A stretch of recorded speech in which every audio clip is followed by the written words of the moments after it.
మనం ఏదిస్తే అదే తిరిగి వస్తుంది. హత్యల్ని ప్రోత్సహిస్తే హత్యలే పెరుగుతాయి, అరాచకాన్ని ప్రోత్సహిస్తే అరాచకమే పెరుగుతుంది.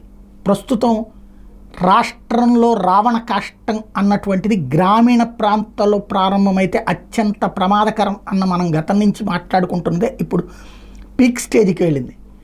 వైఎస్ఆర్ కాంగ్రెస్ పార్టీకి సంబంధించి రషీద్ హత్య, సుబ్బారాయుడు హత్య, ఈ రెండు కూడా అత్యంత దారుణమైన క్రూరమైన హత్యలు, పబ్లిక్ అందరి కళ్ళ ఎదుట జరిగినటువంటి హత్యలు.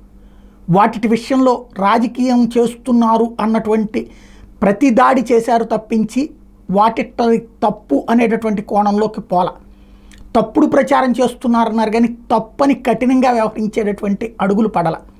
ఫలితం ఇప్పుడు రివర్స్ ప్రారంభమైంది. తెలుగుదేశం నాయకుడు శ్రీనివాస్ హత్య అన్నటువంటిది దానికి పరాకాష్టం చెప్పాలి. రావణ కాష్టం రగిలించగలిగేది ఒకళ్ళు, కానీ అందులో నాశనం అయ్యేది అందరూ కూడా. నిప్పు పుట్టించాక నీ ఇంటికే అంటుకుంటుంది, నా ఇంటికి అంటుకోదు అనుకోవడం ప్రమాదం. నిప్పు పుట్టాక ఊరంతా తగలడుతుంది. ఇప్పుడు ప్రస్తుతం రాష్ట్రంలో ఎస్పెషల్లీ రావణ కాష్టాన్ని రగిలిస్తున్నది రాయలసీమ, పల్నాడు ప్రాంతాల్లో అత్యంత ప్రమాదకరమైనటువంటిది. పల్లె ప్రాంతాలు ప్రశాంతతకి నిలయాలుగా మారిన వాటిని కాస్త మళ్ళీ పాత రోజులకి తీసుకువెళ్ళినటువంటి పరిస్థితి అయితే ఆరంభమైంది. దీనికి ముగింపు ఎప్పటికైనా సరే గ్రౌండ్ లెవెల్లో పోలీస్ తన పని తను చేయాలా, రాజకీయ జోక్యాలను పోలీస్ శాఖలో నివారించాలి, కఠినంగా వ్యవహరించే అధికారులు అక్కడికి రావాలి.